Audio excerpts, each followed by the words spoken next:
mamerina miarabantsika rehetra tokantrano indray a ny ambasadreny soasiadiano mandroso tokantranontsika indray ny amin'izaon'io zao miarabantsika rehetra samoteny soa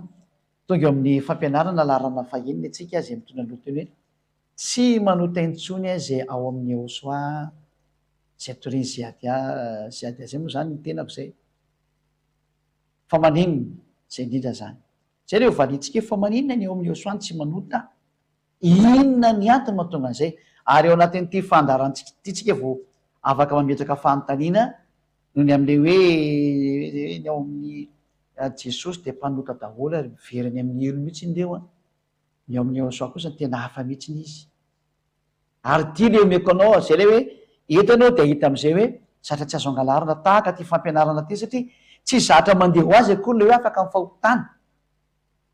fa misy digina sy laminasana le mihitsy ny izy tosanao hoe voalohany aloha inona tonga n'le olona lazaina hoe tsy me manota intsony voalohany indrindra aloha ianar'olombelona ozaventsika mihitsy ny hoe ny olombelona de reto anankitelo reto no mirafitra anazy e zany tena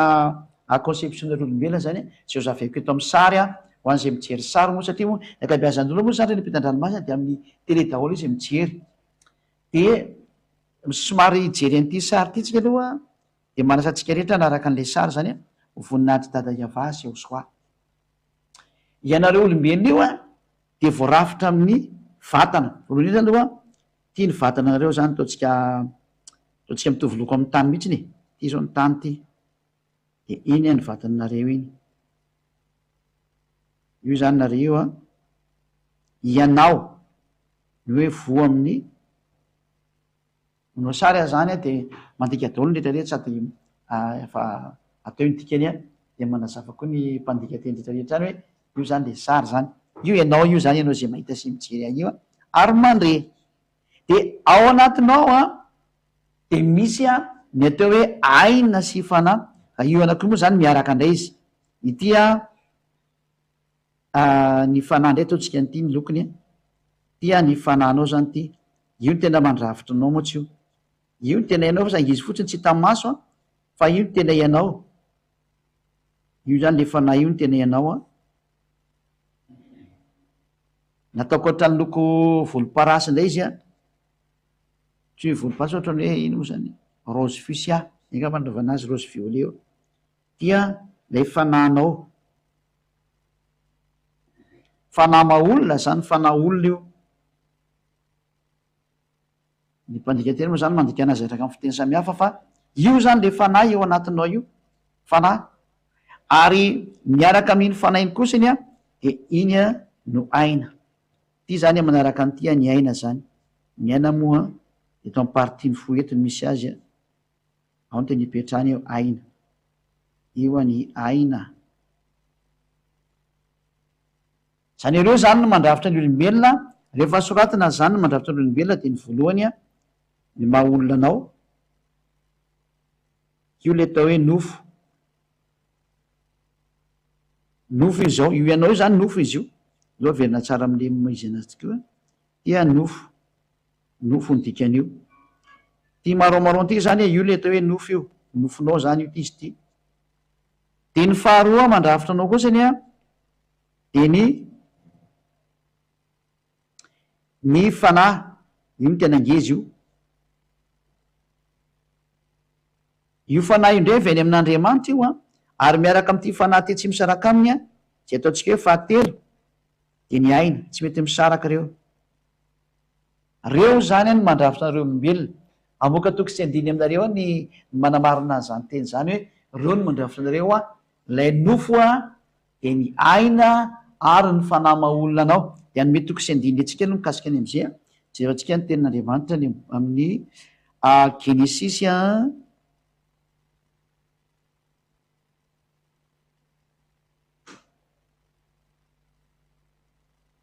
genesisy toko faharoa anazavany am'izay genesisy toko faharoa de andinin'ny fahafito de mety itsy olo am'teny hoe aiza koa ny amarina zany a ka io tsy mbola nisy zavaboary na fahefana na hery afaka natohitra ny tenin'ny dadako zay ao anatin'ny soratra masina io tsisy ary zay mihitsy ny atonga avantsika rehefa ny afarany ihany hoe izy aminareo navita nanohitra an'io teny io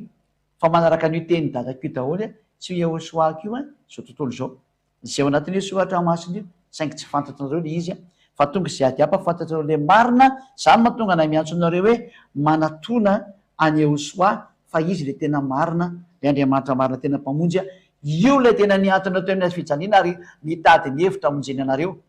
fa reo karazan'Andriamanitra reo le midefy anazy reo le devoly idiny nakety daholo reo de miara-miasa amin'ny devoly ry zareo de manohitra ny teny zao famarinana zao satria nareo zao ny ametrahako fanontaniana ina moa zany tokony andefasana io zanak'Andriamanitra eo ty ambony tany raha ohatra ka tsisy olona le fahotana raha ohatra ka mitondra problema ao anareo le raha tsy mitondra izy de anao inona ty moa fa matoa tonga izy de misy problema any famonona fananareo le izy ary zay sary zay mihitsy iny tsy tiany devoly de midefy anazy ny devoly de mamorona fampianarana hafa izy hitantsika ohatrany hoe raha ohatrany hoe Yahosoa to anatin'ny baiboly io na soratra masina vitan'zareo nanaovana azy nataony hoe Jesosy na Jesoa ohatran'izay de zareo hoe tsy manana hery zany le Andriamanitra nareo misy antony matoa izy tsy nikitika an'io satria efa nazavaiko tamin'ny voalohany hoe efa no azavaiko tamin'ny voalohany hoe raha ohatrany ka tsy misy olana ny zanak'Israely reto tao voalohany de tsy miova io anarana io satria nipetraka teo foana ny famonjeny fa rehefa nanota kosa ny olombelona de tezitr'Andriamanitra de tsy nasaina nanona ny anarantsony ka natrany am'le zanany koa zay mitondra famonjena aza foana daholo de nareo lasa mpanota io zay ny antony fa tsy akony tsy nanan-kery Andriamanitra manana hery mihitsiny izy fa izy mihitsiny rehefa tezitra sy sorena de miala izy ka rehefa miverina aminao izy am'izao fotoana mahino anazy zao ianao metezanao hiaraka aminy kosa zay kosa de marina zay metezanao hiaraka aminy kosa satria efa tonga izy anatonanao de anjaranao kosa no manao ny fihetsikatsena manatona azy am'izay rehefa tsy anatona manao de miavina vona ary de miandrianao ny elo ary andrianao ny fahoriana sy ny fangily firiana sy ny ranomaso sy ny tomany satria tonga teo aminao ny fanavotana tsy miraray ianao de nirinao zany de nyloza sy ny zavony matsiravina mely ianao de tatazo ary rehefa zay ny tadiavinao Genesis toko faharoa andininy fafito ny vaketsika tia le niteneniko teo ary vovitany no namoronany ava Andriamanitra ny olona iny zany le hoe nofo le nofonao iny le vovitany ary no fofony fofonaina mahavelona ny vavony de tongolombelona izy iny fofonaina lefany iny iny ny fanahinao miaraka amin'ny aina zay misy aina zany miaraka amin'iny fanana lefa atao aminao iny zay le izy zay dao vaketsika am'izay le mombany am'izay teny zay moa marintsika Joba toko fahefatra amby telopolo andininy fahefatra ambin'ny folo Joba 34:14 Joba 34:14 mariko moa fa afaka manaraka direkta daholo nareo na amin'ny fandika teny anglisy mivantana fandikana teny frantsay mivantana miara-maino daholo nareo zao ary ny fandikana amin'ny teny sinoa mivantana zany efa miara-maino nareo niditra antsetra indray moa zany manaraka de ny teny rosianina ho alefa direct eto indray ny teny rosianina maory nitseritra any atokantrano any satria zay moa zany ny famarinana rehefa teny zay adia nefa asykoa ty teny ty de mandefa zay adia Joba 34:14 raha tahiny ka ny tenany ihany no iveriny dia tsy ampy ty fa asinakaisy de ova sokafana manontolo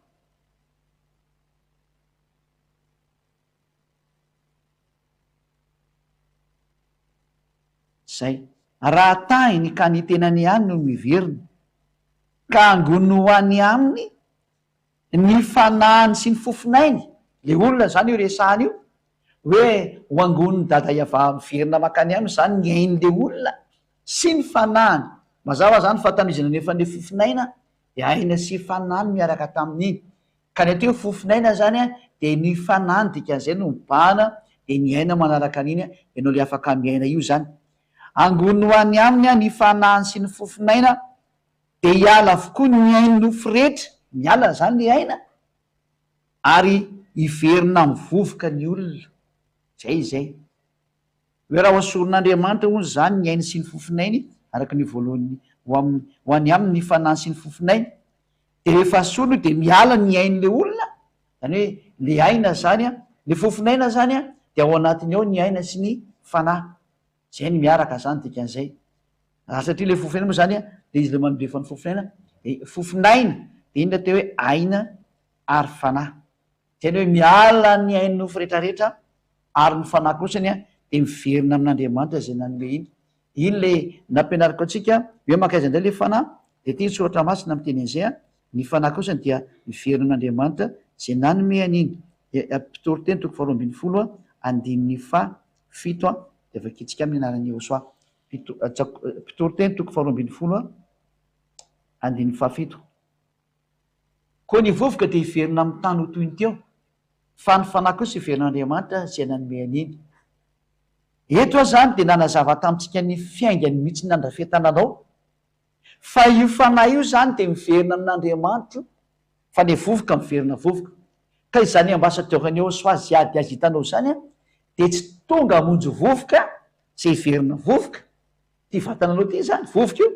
tsy hamonjy anio fa le fanahy zay le tenako aminao am'le sary ato ho an'zay mijery sary moa de hita hoe io fanahy nataoko sary ohatra mavokely io a io le hovonjena io le zay ho tonga hovonjeko zao amonjy an'io satria io lay miverina vovoka le nofo zany de tsy mila an'io a lay vovoka zany tsy mila an'io fa lay fanahy no entiko miverina ary rehefa manome teny zay adiary didy ho an'izay fanahy ho any aminay hoe mieno ny teny zay adiary fa tonga le fampamonjy anareo a Yahosoa no anarany a io le nendrasanareo hoe izany mba hamonjy anay hiverenay ho any amin'ny lanitry ny lanitra tonga izy zao lay nendrasanareo ty tonga midirangy anareo ary miazakaza am'izay didy nomeny zay ady ao amin'ny fanahy rehetra ho any amin'ny lanitry ny lanitra zay nany raha anaky aty tonga eto le miantso anareo zay nirinareo hoe aiza le mamonjy anay a ity za ty ny rahan'lay tomponareo Yahosoa no anarany lay niantona teo miazy fijaliny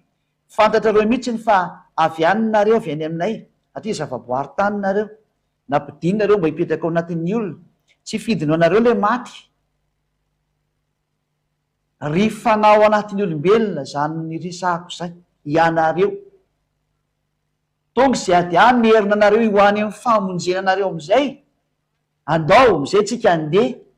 imeraha amin'ny Yahosoa fa tsy hoen'ny Yahosoa akory lay taraina anareo hoe fa teo vonjeny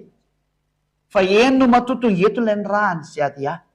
andao hiverina daoly am'izay mifalinareo fa tonga am'izay famonjena tonga ny famonjena ny fanahinareo a mifalia daholy am'izay nareo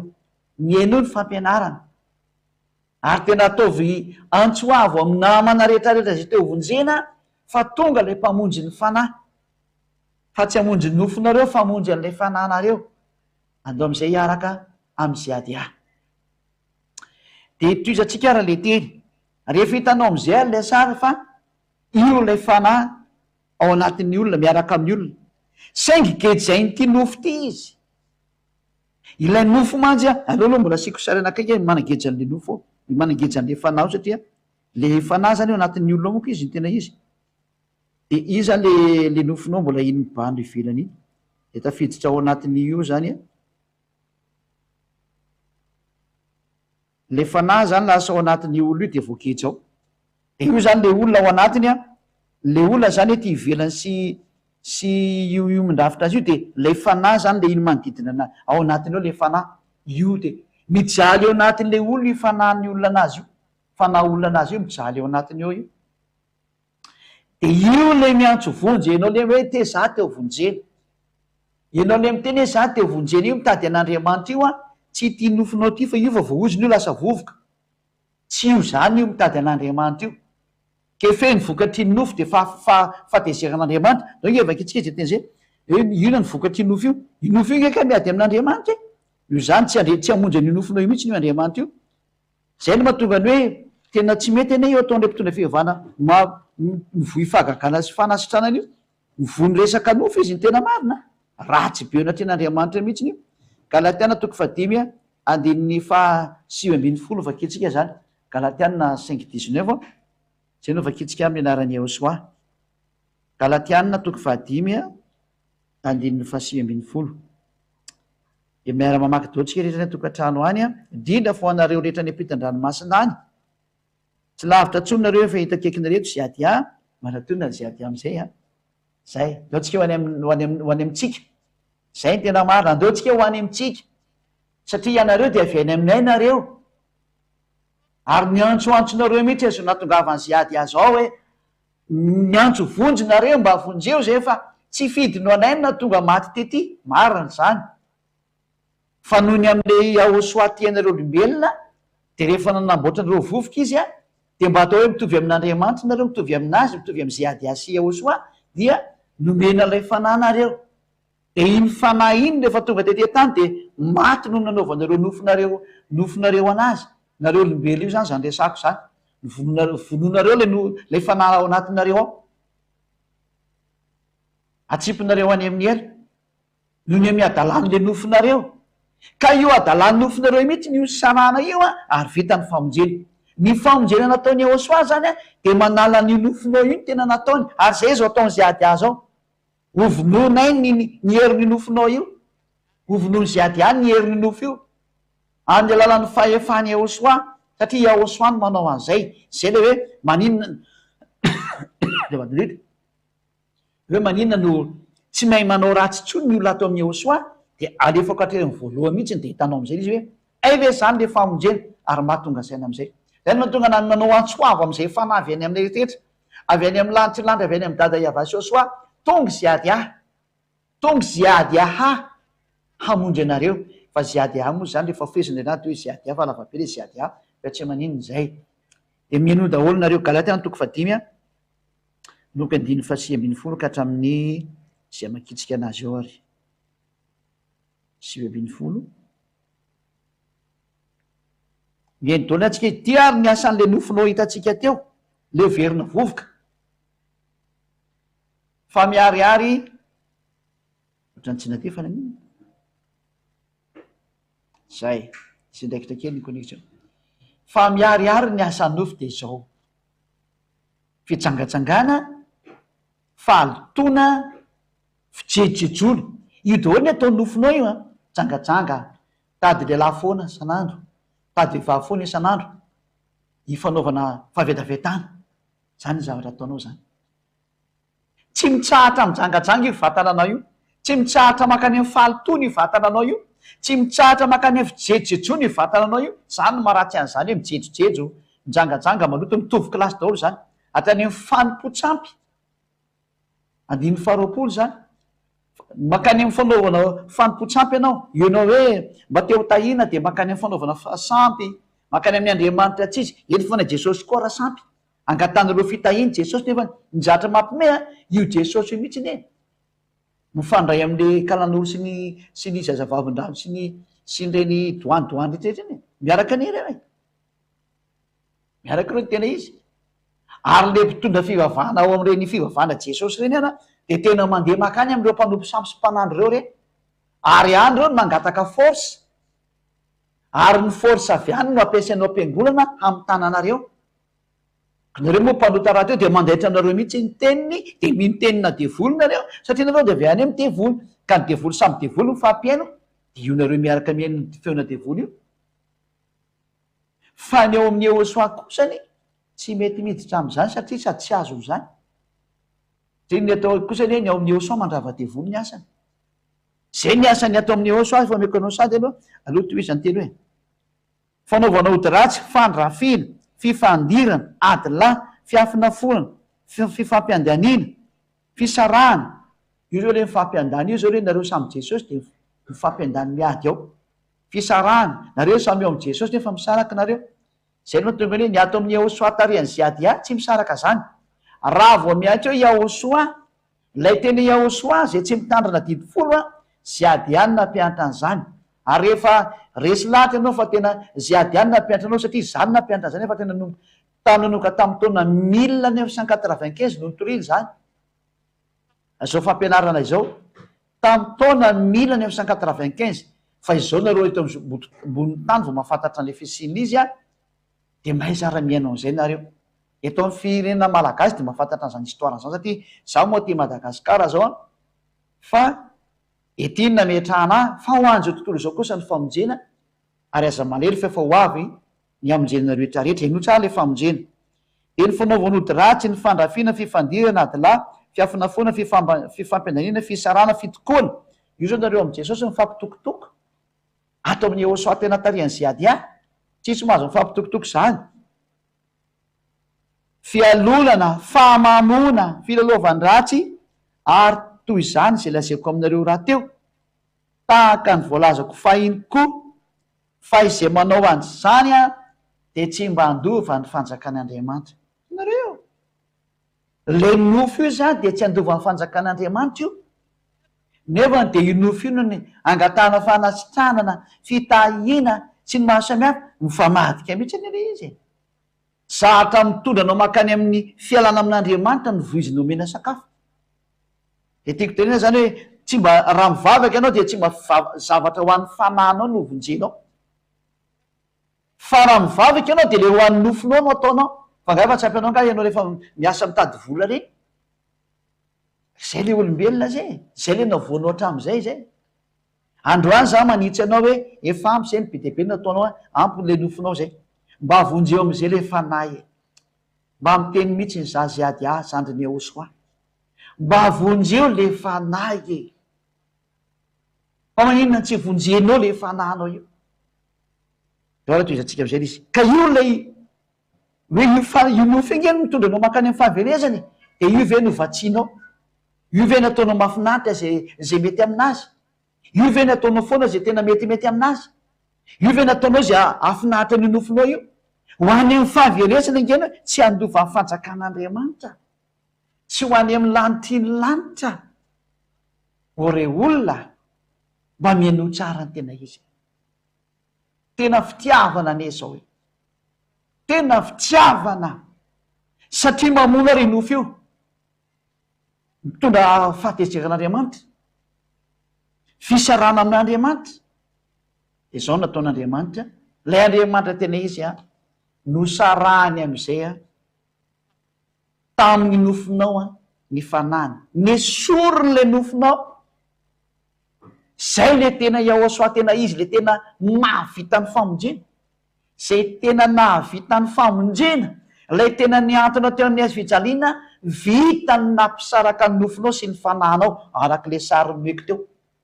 satria io miraikitra ao anatin'ny olona io fa rehefa tonga Ehosoa vita ny nampisaraka an'io zao indray ny teniny raha vao mitambatra io mantsy tsy mety mihitsy io raha vao mitambatra fa tsy maintsy sarany io vao mety Ehosoa nanao an'izay afaka manomana ny fanontaniana rehetrarehetra ho anareo rehefa aveo fa leo tapitra ny fampianarana amin'ny Kolosianina toko faharoa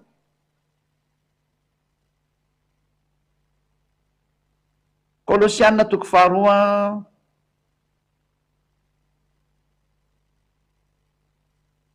andininy faharaiky ambin'ny folo zay am'izay marana antsika anazy ihany noko andiny faharaiky ambin'ny folo Kolosianina de 11 ka hatramin'ny 12 eo angamana izy io ary tao aminy koa no namorana anareo tamin'ny famorana tsy nataony tanana tamin'ny fanesorana ny tenany nofo de tamin'ny famorany Ehosoa lay voaositra zany le élu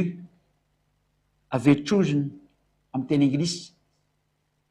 zany hoe nisy famorana nataon'Andriamanitra tao amin'ny olona izay miaraka aminy io izy io namorana anareo tamin'ny famorana tsy nataony tanana tamin'ny fanesorana ny tenany nofo de tamin'ny famorany Ehosoa zany hoe eto zany de nisarahana am'izay ny nofo sy ny fanahy noho ny amin'ny ny asan'ny Ehosoa teo ny azy fijaliana zao reo veny antsero zay sary zay ity zany le izy anao sary anakaiky indray sika fa vonoatsika ity de zao zao le izy zany de manao sary indretsika zany le olona moa zany ataotsika maromaro teo de ty lera le olona ty zany io izy io anao io zao ty le nofonao ty nataotsika loko io zay ty le nofo ianao zany io nofo io voilà c'est vous zay le nofo zany de manamboatra anakaiky indray izy tia lay fanahany ty de lasa ny aly nisaraka le fanato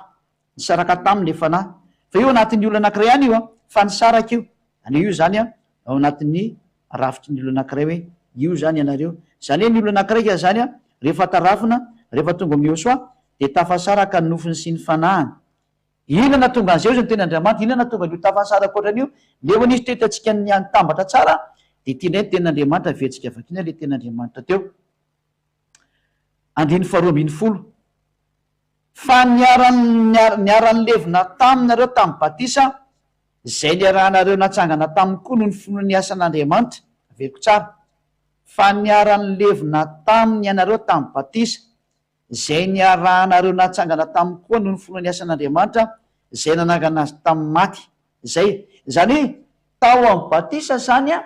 no nanaovan'Andriamanitra ny fampisaranana ny nofo sy ny fanahinareo lay nofo zay namono ny fanahinareo ary ny fanahinareo zay maty n'le nofonareo a satria tena tsy afaka nanohitrany le nofo izy a no izy hoe navely hipetraka ao anatin'ny nofo io navely hipetraka tao anatin'ny nofo io de zay no mahatonga ny ziady amanao antsoavy hoe tonga ny famonjenanareo ry fanazy avy any amin'ny ahosy dada iava zay namboarinizy mianaka tonga ny famonjenanareo a mienoa ny feony ziady aza manaiky tsononareo fa enoa ny feony ziady zay ny rahany Ahosoa hamonjy anareo natongavako eto hamerina anareo ho any amin'ny Ahosoa meteza daholo nareo ho any amin'ny Ahosoa am'izay tia ny antsoantsona makany aminareo araky le teninareo hoe tsy izay kory ny venanao ratsy fa ty nofo ity de zay kosa ny maty de tonga ny famonjenanareo tonga ny fampisarana anareo amin'ny nofonareo ho sarana amin'ny nofonareo nareo ary ho avela irery am'izay kosa nareo tsy tambatra amin'io fo ampiarahana amin'ny Ahosoa am'izay tia ny famonjenanareo andao anatin'ny Ahosoa de rehefa nandeha tao amin'ny batisa zany le olo anankiray de tafasaraka amin'ny nofo sy ny fanahiny de iny le apetrakintsika eto zany hoe ao amin'le batisa ny atao hoe batisa moa zany de no miara-maty amin'ny Ahosoa de nipetraka zany le batisa eto ataotsika le azy fijaliana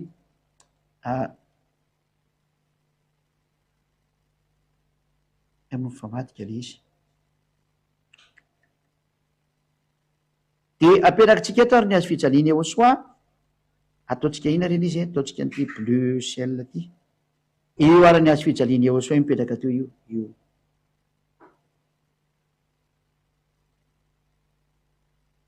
io ny azo fijaliana Ahosoa io de io azo fijaliana io zany no natonga n'lay io le batisa zany ka any amin'ny batisa moa naovanao ty bolometsika daholo toko sy andiny fa soratako daholo zany hoe rehefa natao batisa ianao zany de tafasaraka ny nofo sy ny fanahinao zay natonga an'Andriamanitra ny teny ao amin'ny Romanina toko fahavalo andin'ny fahasivy jerevantsika ndray ty teny ty Romanina toko fahavalo andin'ny fahasivy fa tena ianareo zany ten'Andriamanitra tsy eo amin'ny nofo fa ao amin'ny fanahy Romanina toko fahavalo andin'ny fahasivy ianareo tsy eo amin'ny nofo fa ao amin'ny fanahy Romanina 8:9 zany de vakitsika amin'ny anaran'ny Ahosoa ny teny fa ianareo tsy eo amin'ny nofo fa ao amin'ny fanahy raha ny fanandriamanitra no mitoetra ao anatinareo zany hoe mivadika lasa fanahy le olona fa tsy nofo intsony zay mihitsy hoe tena tafasaraka tamin'le nofony izy zany dikan'izay noho ny amin'le hazo fijaliana Ahosoa le izy niantona teo amin'ny hazo fijaliana de vitany Ahosoa nampisaraka ny nofo sy ny fanahy tsy afaka mitondra ntsony zany nofo manomboka eo fa le fanahy indray no mitondra azy zavatra lehibe mihitsy zay de aveny antsika am'izay le sary nivoaka tato indray zany tia tafala tao anatin'ity karety zany lay ino lay volomparasy izy rery zany tsitsy nataontsika sary indray alefantsika indray le sary asotsika ty dia io fa le fanahy resy isany tavely ty izy ty io fa izy resy isany tavela io le fanahy fa tafapetraka tsara lay nofo kosany maty le nofo ina moa le naovantsika ny couleur nofo teo ty marron ty maty le nofo io mitsidredraka matory be amin'ny tany io maty le nofo maty le nofo zay le fanahy sisany tafatsangana be eo tany de bravo be tehaka be tsika ao le fanahy hoe tena ay io izy io tafaty velona le fanahy tena tafatsangana tsara lay nofo kosa ny maty ozany hoe aizany maty eo ka zay mihitsy le nataon'Andriamanitra hoe maty eo tsy velona tsony hoe entinao mandehandeha fotsiny fa tsy tsony no mibaiko tsy ty tsony no mibaiko satria tafasaraka izy amle vatananao a de tsy mibaiko tsony azy le oentinao teo izy no mibaiko an'ity fanahy ty fa raha vao vita kosa ny batisanao amin'ny Ahosoa ity fanahy ty indray no mibaiko petraka tsika indray le sohatra hoe fanahy mibaiko ty am'izay no mibaiko ty fanahy io fanahy io zany a le fanahy olona io a io am'izay no mibaiko aminazy io no mibaiko anazy am'izay ty fanahy leo ataotsika fanahy kely satria olona izy a petit f zany de rehefa nahazo an'lay ina moa nahazo an'lay fanafahana fisarana zany le fanahy de atao inona am'izay izy manomboka eo angambany fafana kely ty fa ohatrany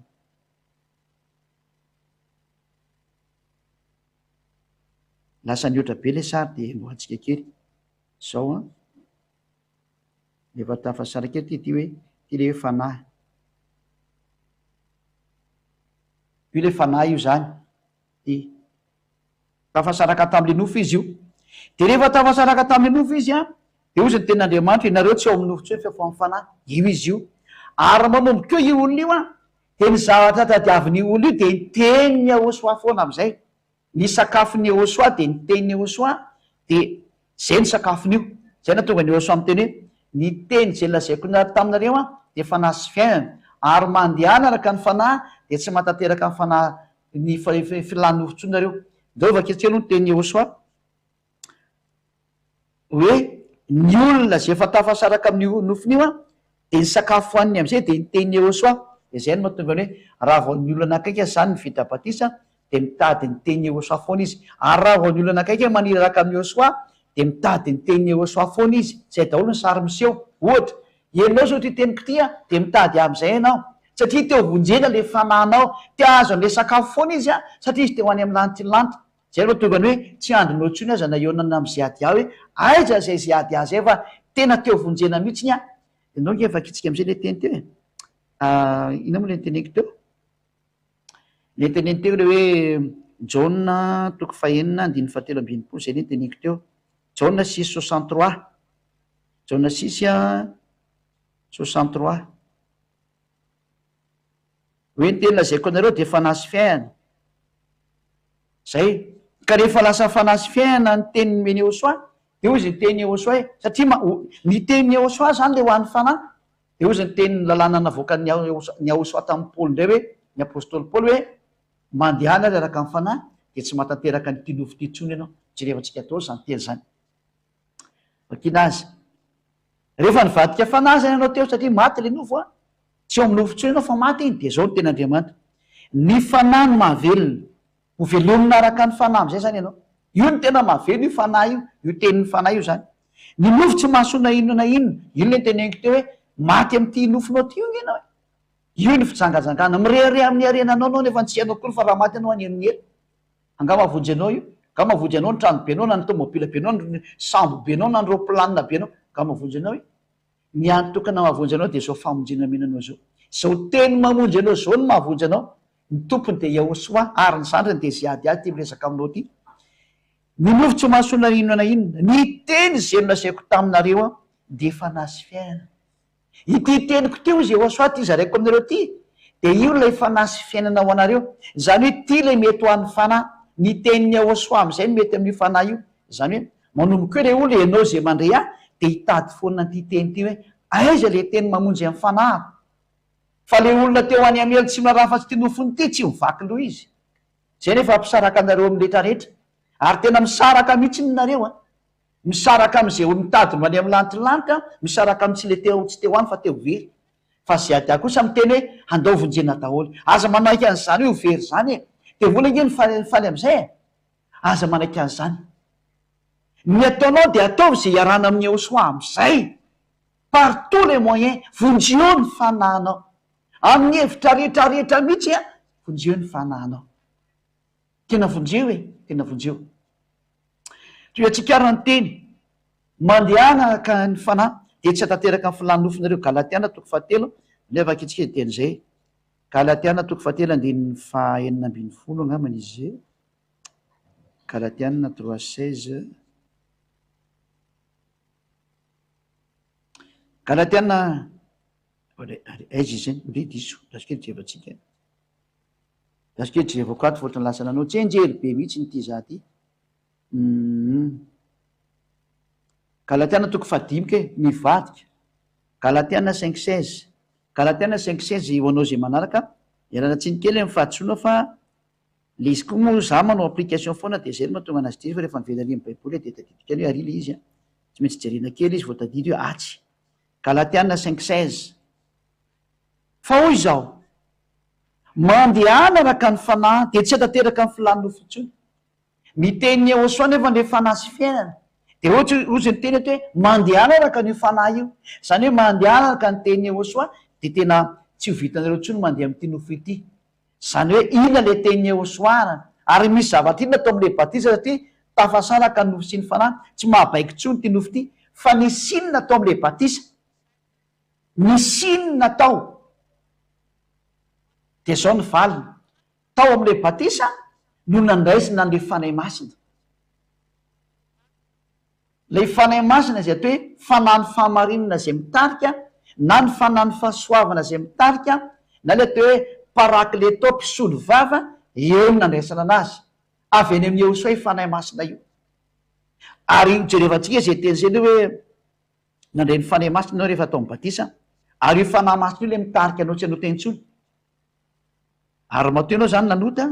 tsy le fanahy masina naraisinao io fa fanahy devoly io fanahy mamitaka io niditsy atao anatinao io fanahy mitarika anao manota tsy fanahy masina zany hoe fa mieritreretra fanana devoly io matoa anao manota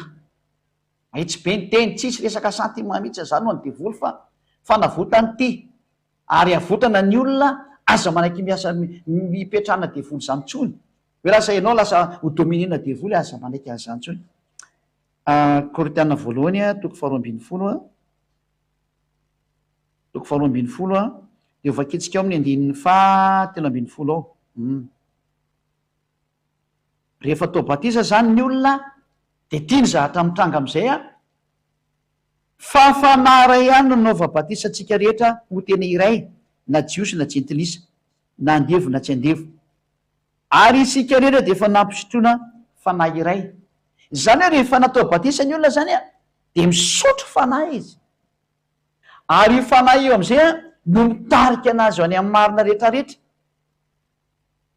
Io fanahy avy any amin'ny Ahosoa io fanahy masina ny Ahosoa io no mitarika azy ho any amin'ny marina rehetrarehetra zany ka vakitsika ne teny Andriamanitra zay voninahitry dada Iava vakitsika araka ny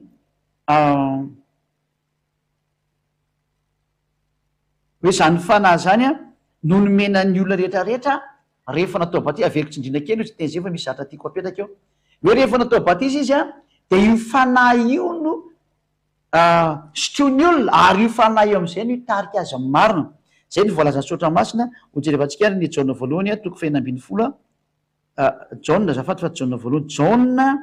toko fahenina ambin'ny folo hoe mitarika amin'ny marina io fanahy masina io. Jaona 16:13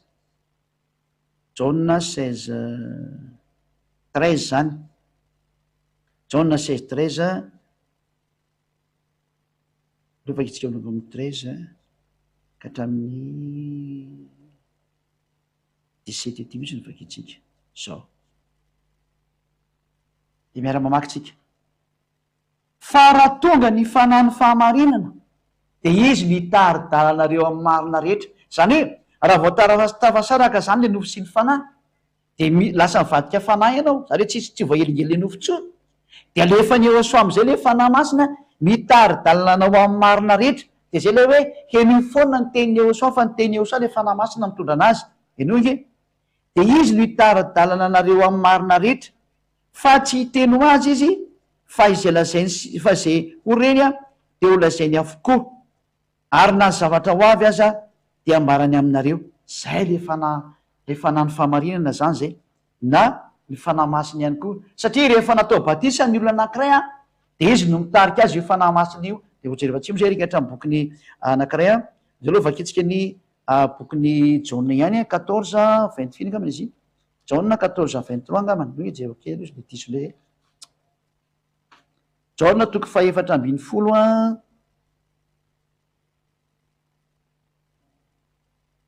andininy fa 5 ka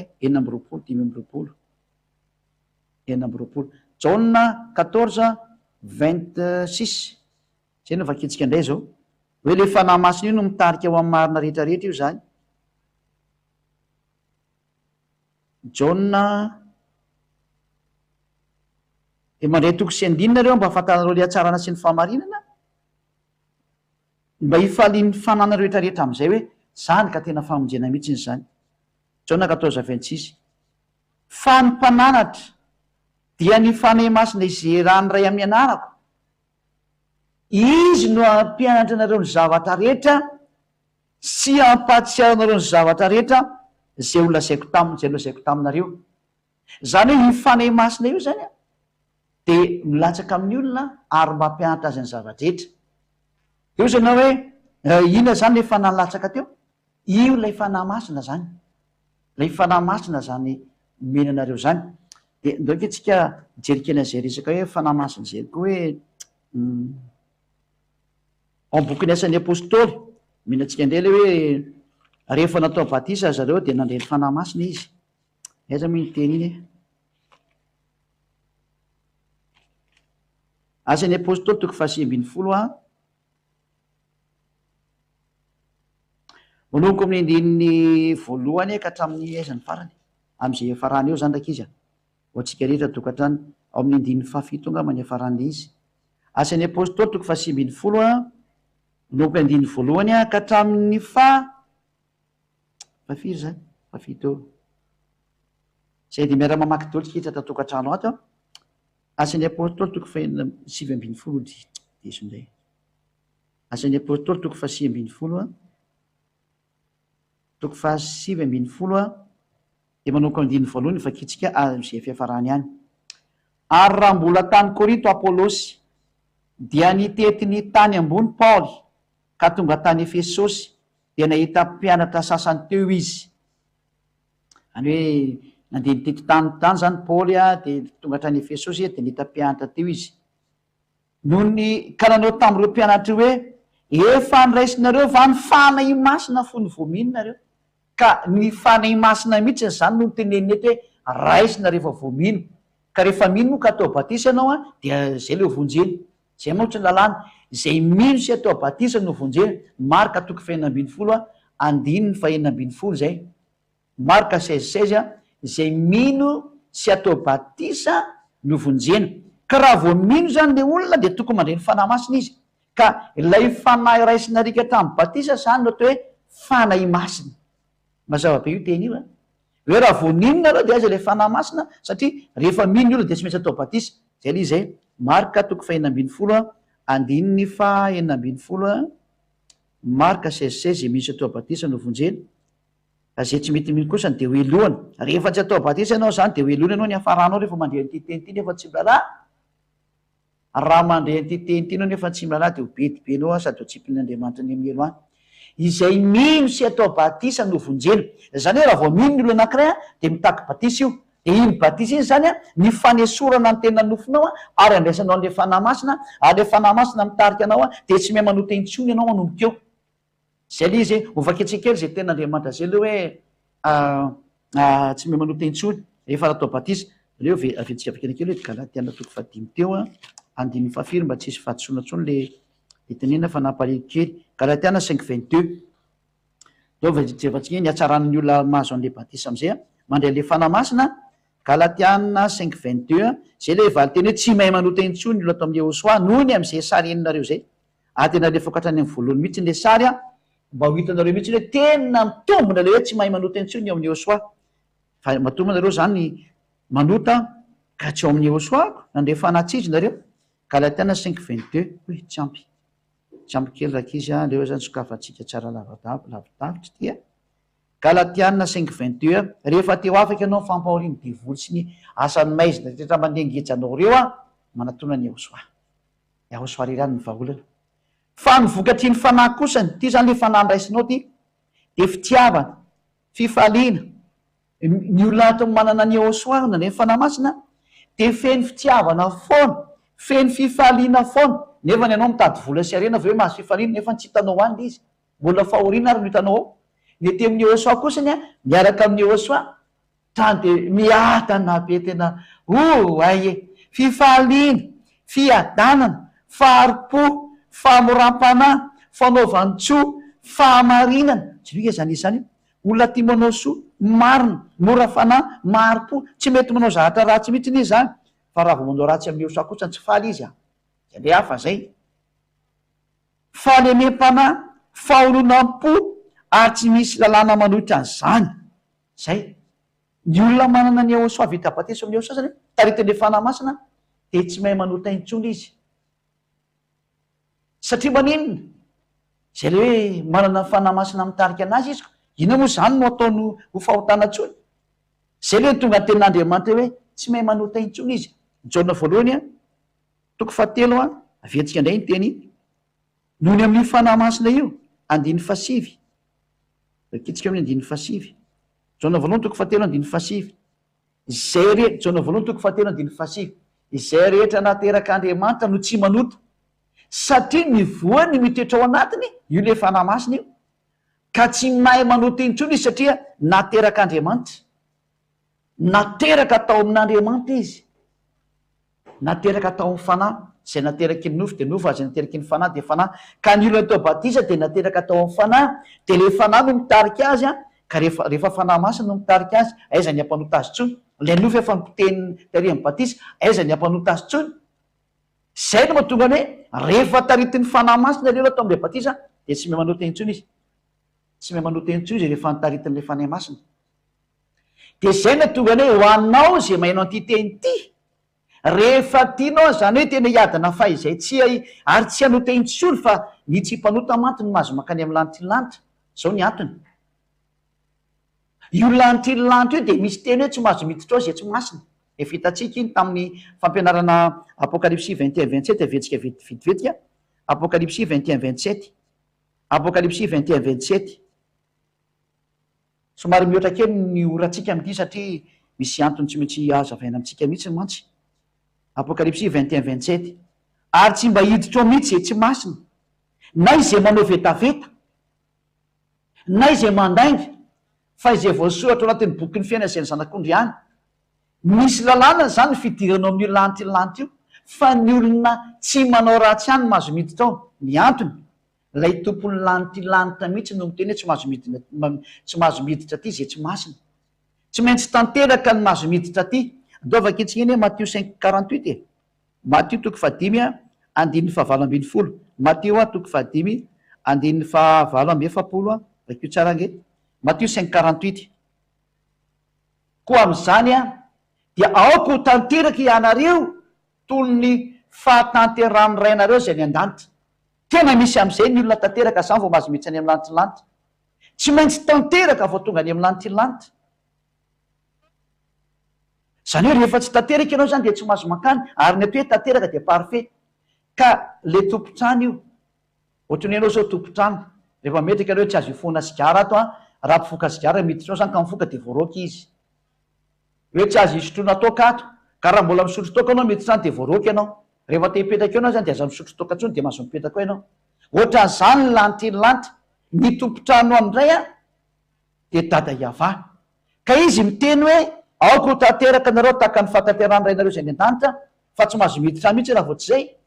de tsy iza kory ny salotiny amin'io na iza fa le tompotrano any mihitsy de iaiava noho ny amin'ny fahamasinany ho any amin'ny toerana misy azy ianao a tsy ndriko tsara zay ho any amin'ny toerana misy anazy ianao de tsy maintsy masina ianao vao tonga any tsy maintsy olona tanteraka ianao vao tonga any satria tranony ioko tsy tranonao io fa tranony ary izy mametraka fepetra hoe rehefa akaty aoko ho tanteraka ianareo votosika izy notosika izy som parfait donc jeantsika izy teze satria misy olona miteny hoe aizako koa misy an'izany tanteraka zany fa nareo de mirediredy mihitsy le aizako koa mahapossible an'izany andao tsy rehefatsika ny tenandriamanitra hikarika kely izy a hikarika kely am'izay mihitsiny a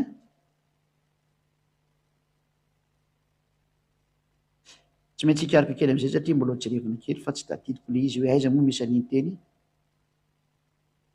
ikarika kely tsika aiza misy an'iny teny iny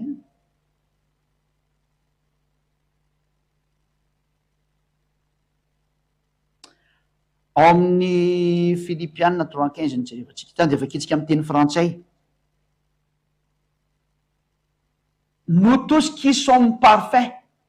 tena parfait io voasoratra io a. Nous tous donc qui sommes parfaits ayons cette même pensée. Eto zany tena Andriamanitra tena manidy mihitsy ny hoe fa misy ny olona parfait ka parfait mantsy le andresana taria ohatra amin'ny Matthieu 5:48 iny donc jerevantsika le teny ato hoe ao le bokyny Matthieu 5:48 zany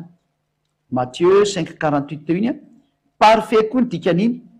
5:48 ianao nge le teny ato hoe soyez donc parfait comme votre père céleste est parfait. Parfait mihitsy ny resahina eto hoe ianareo zay parfait tanteraka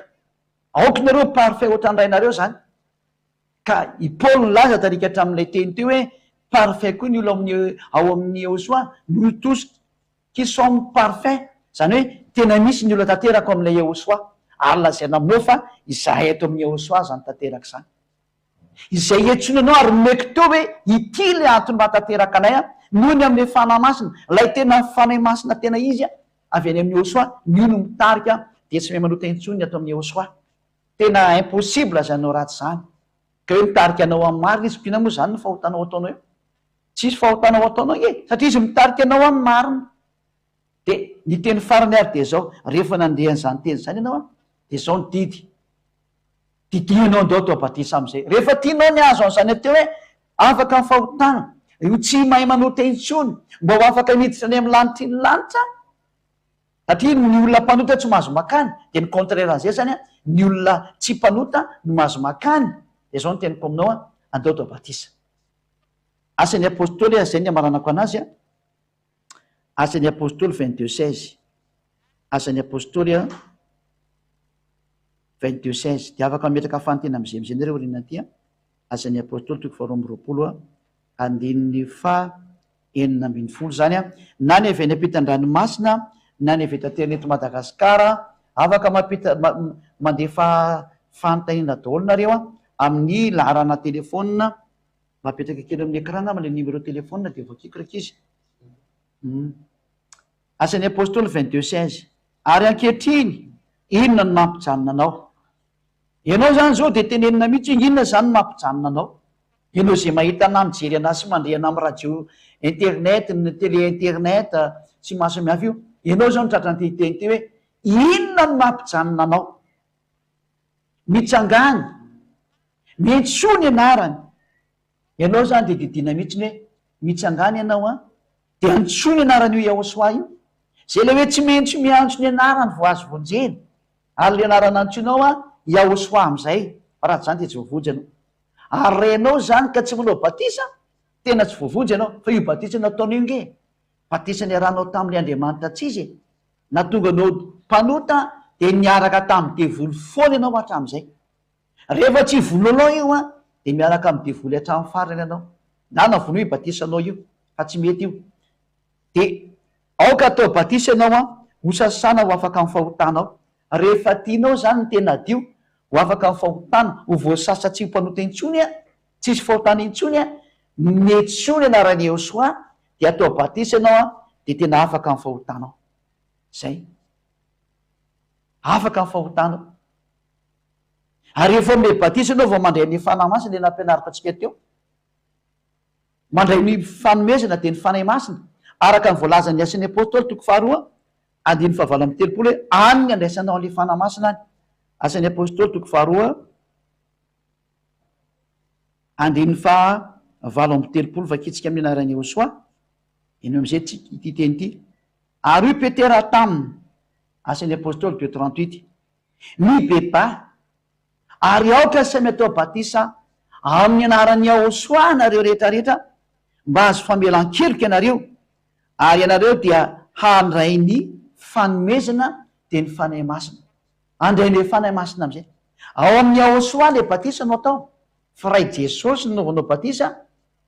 de mitafy an' jesosy ianao ary tsy ho afaka zany mandrakizay ho anareo zay miteny hoe azay ko nge efa tsy manao teny ntsony eza miteniteny foana lay batisanao nganao afaka atao vakitsika ny galatiana toko fatelo efa nyteny farany moa fa ty ny tena farany ty galatiana 3:27 zay no mahatonga ny hoe raha tsy atao batisa ty amin'ny Iosoa toriny zay ady ay ianao a miaraka amiko ianao zany vao mety io batisa io tsy afaka aho zany ianao fa aza mirediredy zay misy aza mirediredy fa tsy afaka ho zany ianao tena famarinany zany anao zay mieny sy mandre anahy galatiana 3:27 fa na izy nareo natao batisa atao amin'ny lay voositra Iosoa zany io de mitafy any Iosoa satria moa Iosoa ny toriko eto ty mantsy le tony le misy teny diso any de be deabe ny efa apetraka amin'ny normal satria jesosy napetraky ny olona zezo napetraky ny olona zatra tsisy zany andriamanitra zany andriamanitra mampanoty zany tsy mety zany miala am'zany ianao ka eto le teny hoe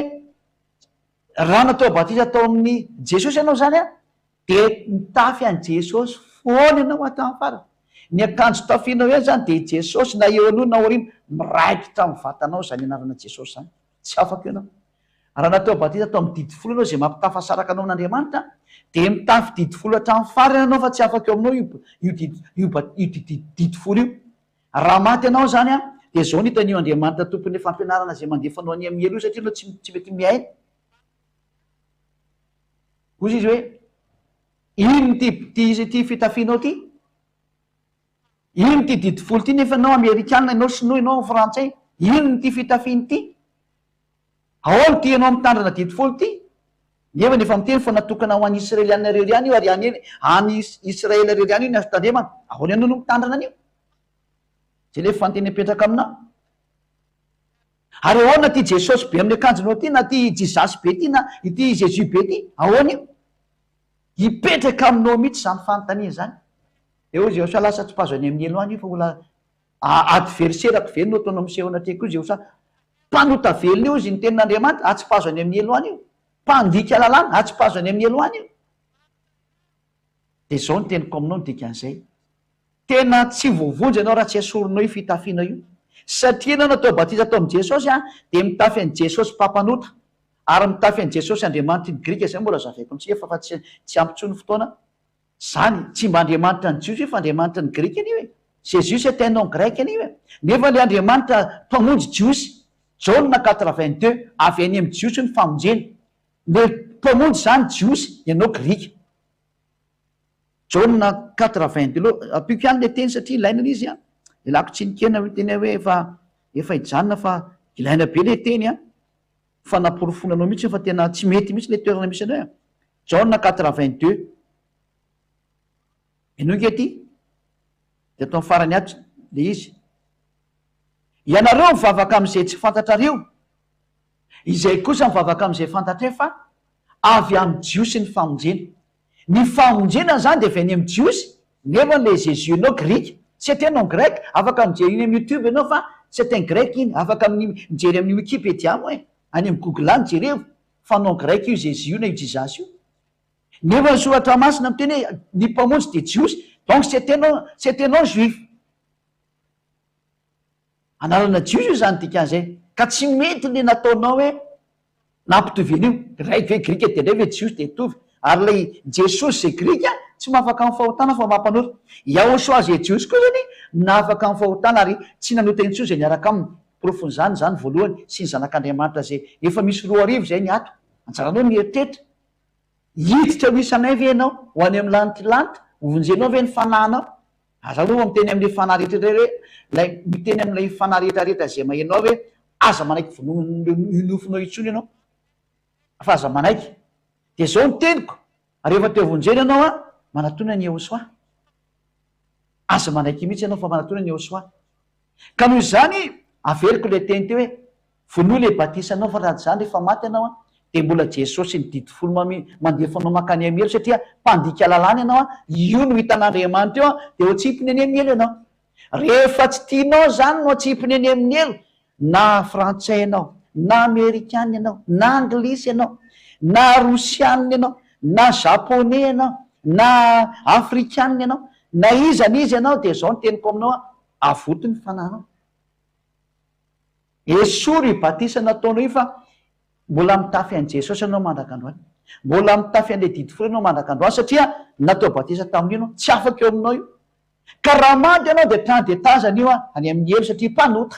andriamanitra tsy izy mpampanotanao miaraka aminao adverserany Iosoa iny. Fa androany kosa rehefa nenteniky anao ka resy lahatra de vonoa le batisa anao iny fa tsy izy iny andao manao batisa ty amin'ny Iosoa am'izay. Ansory anao atao batisa ty amin'ny Iosoa miaraka am'izay ady ah, fa zay natao hoe tsy mahay manota intsony ary tsy mitandrana didy folo intsony satria natokana ho an'ny Israelianina iny a fa tsy natokana ho antsika fa firenena.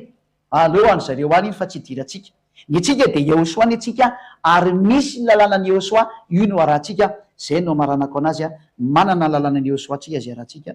mbola veriky ho iny a de io no arahantsika etrehtra Jaune 12 49-50 aketsika amin'ny anaran'ny Iosoa hoe de io lalànan'ny Iosoa io zay niteneko anao hoe zay batisa rehetrarehetra sy ny karazany teneniko teo zay a lalànan'ny Iosoa daholo zany a. De araho am'izay rehefa te vonjina ianao a Jaune 12 itsika ny 49 sy ny 50 amarantsika anazy. Jaune 12 49-50 zao tsy niteny ho ahy fa andraizana niraka izy no mandidy azy eo lazaiko a sy zay hotoriko ary fantatry fa fiainana manak'izay ny didiny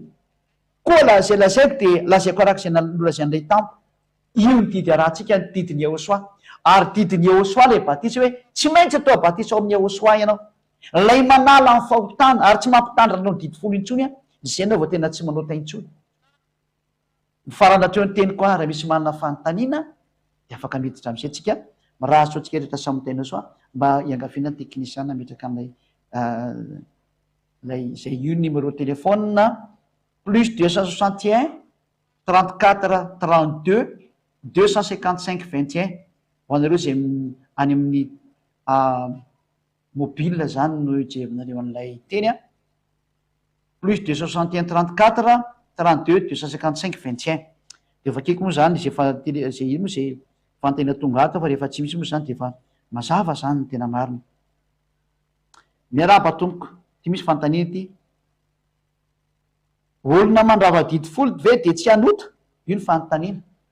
zany no tena tsy manota zany satria maninona ny didy folo a de natokana ho an'ny zanak'Israely irery any araka ny voalazany lalàna ao amin'ny Levitikosy aiza moa izy sady anazavakely an'le lalàna ina moa ny lalàna tsy mampanota lalànan'ny Iosoa ny lalàna tsy mampanota fa raha lalànan'ny Iosoa ny dikainao de manota ianao zay ny atao hoe manota zany. Levitikosy tsy Levitikosy fa rina koa zany Exodosy toko fahasivy ambin'ny folo andiny fafilo fahatelo ka hatramin'ny fahadimy. Exodosy 19 3 ka hatramin'ny 5 hoe natokana ho an'izy ny didy folo sy lalàna Mose de natokana ho an'ny olona Israelianina rery any zay ny valiny ary Mose niakatra ho amin'Andriamanitra de niantso azy avaka nanao tao tendrombohitra ka nanao taminy hoe izao no lazainao amin'ny taranak'i Jakoba sy ambaranao amin'ny zanak'Israely zany hoe voafahatra tsara zany ny teny omena ny taranak'i Jakoba ny teny omena ny taranak'i Jakoba ary ho ambara amin'ny zanak'Israely voafaritra tsara izy zany zay.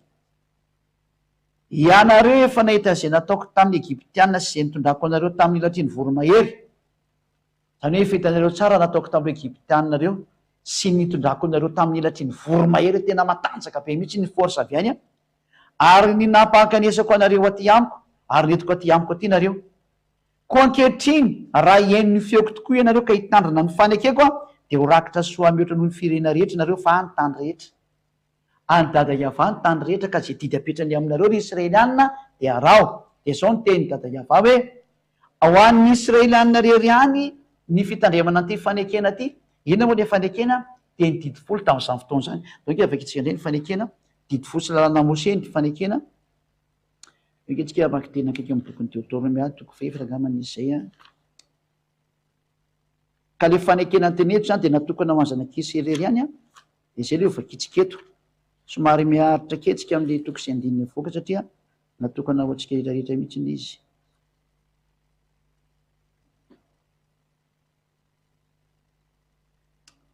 Aiza moa izy iny Deutéronome toko fahefatra andiny fa 13 ny andiny fa 13 Deutéronomia 4:13 ny vakitsika eno ngety e Deutéronomia 4:13 Deutéronomia toko fefatra andiny fa 17 Deutéronomia 4:13 dia nambarany taminareo ny fanekena zay nandidiany anareo arahina dia ny didy folo ary ny soratany teo amin'ny vaty fisaka roa ireo io zany hoe ny fanekenana soratana tamin'ny voalohany dia ny didy folo fa saingy io kosa nefa ny deviteo soratana anatin'ny boky ary dia nisan'izy io tateoriana zany a tafakatra 613 loi ka le fanekena zany dia ny didy folo ny voalohany a fa avy teo ny ampy raiky ambin'ny folo faharoa ambin'ny folo fatelo ambin'ny folo ary lasa hoe ina moa hatrany amin'ny telo ambin'ny folo senjato 613 loi zay ny izay ka rehefa ohatrany zany ka nambara zay didy folo sy lana Mose zay a dia io natao hoe boky ny fanekena ka io boky ny fanekena io a dia natokana ho any zanak'isy Siriany rovaketsika eny ten'Andriamanitra ao amin'ny boky ny Salamo enosana angety Salamo 147:19-20 ary dia mihaino tsara fa tsy faly mandefa mesazy kosa ny aloha e Salamo 147:19 zay nge mahafantatra foana misy mesazy miditra nefany fampitoy amin'le teny hitako foana ngeny Salamo 147:19-20 mihaino tsara aloha fa le tsy fenolo ihany le mavoa io eny io le mavoanareo tsy mety mihaino marina ho avy eo foana anazava dia tsy mila tapenana mihitsy ny aloha fa mihaino ny fanazavana tsara hoe reto ny mahatonga ny hoe tsy azo atao mihitsy mitandrina didy folo sy lana Mose satria natokana ho any zanak'Israely io satria lazanareo hoe ka lay tsy mitandrina nge ny mpanota dia lazaiko anareo le tsy mitandrina mihitsy no tsy manota satria nankatoa tsara lalàna ny dada Iava sy Ahosoa fa lay mitandrina ny tena mpanota ary matsiravina mihitsy ny zatra nataony Salamo 147:19-20 vakitsy andreny teny tindray ny teny faharoa milaza fa tsy mety mihitsy ny afa firena mitandrina an'io milaza ny teny amin'ny Jakôby izy ary ny didiny sy ny fitsipiny amin'ny Israely sy nanao toy izany tamin'izay firenena hafa izy a ary ny fitsipiny tsy mahafantatra ireny tany ty faranty ny fitsipiny tsy mahafantatra ireny le firenena hafa zany tsy mahazo mahafantatra ny didy folo sy lalàna Mose nareo nanina zany dikanareo ty ry malagasy ry frantsay ry anglisy ry amerikana ry sinoa ry japonais ny tsaikotsaiko tsony e hatrany amin'ny arabo sy ny maro samihafa satria fa fireneny reny iza moa miteny aminareo hoe tandre aminareo didy sy lalàna Mose satria ny lalàna ato miteny hoe tsy fantatra reny tsy fantatra ao zany nanina iny dikainao Andriamanitra mahafaka mandainga nga io aminao ko ataonao an'izany ianao ny mpandainga dia mieritreeta fa tsy fanao io ataonao io roa zay fahatelo voalaza ny lalàna fa any Israely rery any no azo tandremana tsy azo entina ty Madagasikara mihitsy na ny Fransa na ny Angletera na ny Amerika fa fady Deutéronomia toko fahenina andiny voalohany Deutéronomia toko fahenina andiny voalohany mihaino tsara daotsika eny tokantrano any ary izao no lalàna dia ny didy sy ny fitsipika zany hoe ty lalàna ty zany dia tena didy sy fitsipika zay ny nasainy ava Andriamanitrareo ampianarina anareo zany hoe ty didy sy lalàna ty a dia didinareo a ho ampianarinareo a ary ho aranareo a aiza ono ny ampianarana azy sy anarana anazy a any amin'ny tany a zay alenareo a holovana any amin'ny tany zay aleny zanak'Israely holovana no afaka hitandremana an'ity sy anarana an'ity ary ampianarana an'ity lalàna tsy azo ivalozany zany fa tena mipetraka hoe ahoana zany reto hafa fireneny reto a mitondra nyity didy folo ty Madagasikara na ny Fransa na ny Amerika iza nampitondra an'io anareo fa ny lalàna mihitsy no miteny hoe any amin'ny tany zay alenareo holovanareo ihany io ny azo tandremana ka ny tany a zay holovany zanak'Israely a dia any amin'ny tany Kanana na le hoe tany Israela am'izao tsika amin'ny teny zao zany hoe ny didy folo sy lalàna Mose zany a dia any amin'ny tany Israela irery ihany no azo tandremana tsy azo entina any Amerika any Fransa any Angletera any faritry ny Sinoa na eto Madagasikara na any Afrika interdiction totale tsy azo atao fandikan-dalàna mpanota zay manao an'izany ary mpiady amin'ilay Eloheny Israely Iahivah anarany. Tena zavatoza mihitsy tsy fanao.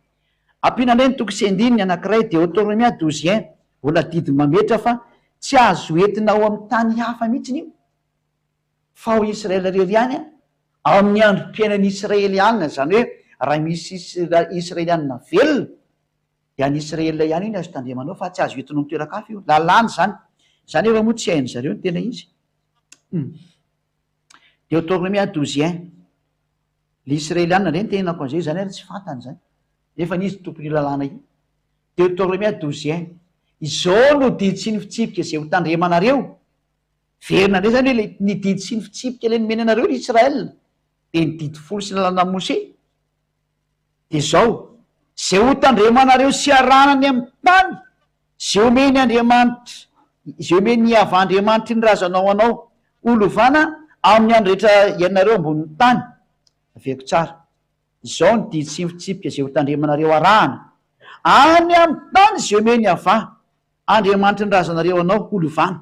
Any amin'ny tany zay nomeny anazy lovanony no hitandremana an'ity didy fosalana Mose ty amin'ny andro iainana zanak'esy eto ambonin'ny tany. Zany hoe tsy mahazo mihitsy hoentina ho any amin'ny toeran-kafa io fa ao Israely irery ihany. Zany teny zany dia voafatotry ny teny hoe tsy azo anampiana, tsy azo nesorana. Deutéronomie 4:4 Deutéronomie 4:2 tsy azo dikaina zany teny zany. Ninonino no teneninao dia didy sy fitsipika zany tsy azo anampiana, tsy azo nesorana. Deutéronomie 4:2 ary rehefa manova an'izany ianao dia trany dia mpandika lalàna lasa devoly aza manao an'izany. Deutéronomie 4:2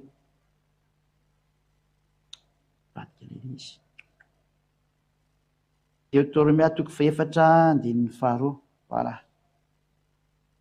Aza ampianareo ary ny teny zay nandidiko anareo teo le hoe tsy azo entina any amin'ny hafa firenena io didy folo io fa ho Israel rery ihany. Aza ampiana zay teny zay ary hoe natokana ao amin'ny Israel rery ihany ny fankatoavana an'io dia aza ampiana zay teny zay. Zany hoe aza ampianareo ny teny zay andidiko anareo ary aza nesoranareo. Tsy azo ampiana zay teny zay ary tsy azo nesorana. Rehefa hoe natokana ho an'ny Israelianina dia Israelianina rery ihany. Tsy mahazo miditra ao ny malagasy, ny frantsay, ny anglisy, ny komorianina, ny arabo, ny amerikanina sy ny sinoa tsisy mahazo miditra ao zany. Ary rehefa hoe tsy azo anampiana, tsy azo nesorana dia tsy afaka miditra ao koa ny dikan'izay na iza satria voalaza ny ten'Andriamanitra hoe didy ny avàn'Andriamanitra reo zay. Didy ny avà zany le hoe ao Israel rery ihany iny azo tandremana. Tsy azo anampianao zay, tsy azo nesoranao zay. Didina voaka ny dada Iavà zany. Didiny dada Iavà hoe natokana ho any zanak'Israely rery io dia tsy azo anampiana zay teny zay ary tsy azo nesorana zay teny zay. Rehefa mandika an'izay ianao dia mpandika lalàna ary devoly ny miaraka aminao tsy makany amelana. Zay le izy zay. Zay aloha zany mivaly ny fantena hoe tsy azo tandremana zany mihitsy io fa atalana zay mitandrina zany. Dia le zanak'Andriamanitra mihitsy ny ary no anindry an'io hoe aza nampianareo dia aza nesoranareo. Zay mitandrina an'io zany aza nampiana dia aza nesorana. Mihaino tsara daholo tsika ho dia mamaky fantena foana inge zava malhery hoe aza malhery fa manana fotoana mihitsy ntsika amakiana ty hatramin'ny farany. Matio 5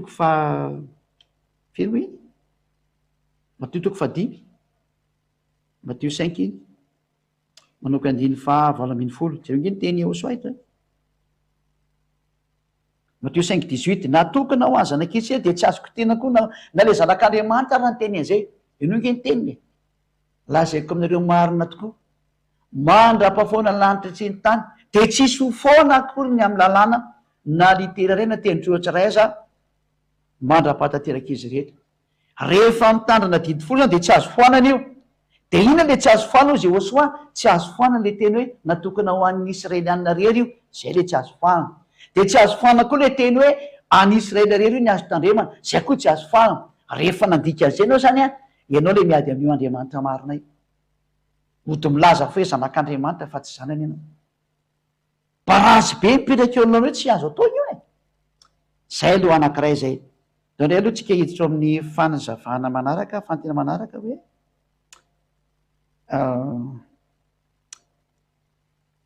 miarava tonko olona mandrava-didy folo ve de tsy hanota hitindraitsika hoe fa inona moa zany nino moa ny ipetrahana ato zay le tsy mitandrina didy folo ary tsy zay no nandravan'io aloha fa eo soa mihitsy ny nandravan'io fa tsy za fa rehefa nyravainy de nyravaiko de nyravainy rehetrarehetra zay ny marina de andana vakio ny toranareo avoaka keto le tora sady miara mijery daholo natra ny ampitan-dranomasina any hoe ity ny bokyny tora ty ty ny bokyny tora ty ny titralisme moa zany iny moa le izy titrady nazay teo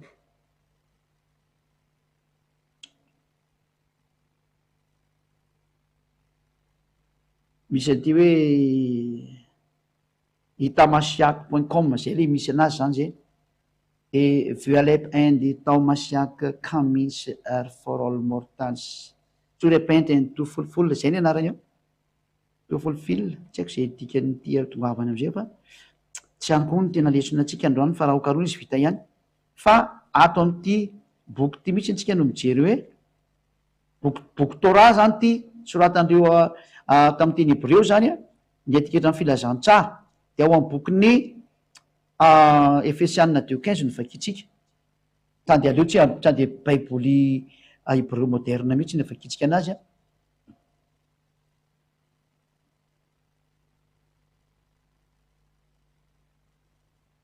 Hébreux chapter 2 verse 15 efesianina 2:15 zany amy teny malagasy amy teny frantsay sy malagasy amy teny malagasy zafady indrindra efesianina 2:15 de vakiko etiny izy de adikako amy teny anglisy koa satria teny anglisy ny ato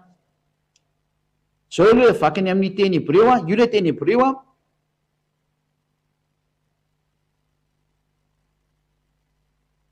de ty le toraty zao ty amy teny hebreo ty any izy zany makany amin'ny de gauche vers la droite de droite vers la gauche mantsy nazy lecture iny izy iny de io ny toraty io hitatsika ampovoany io io miseho mandalo io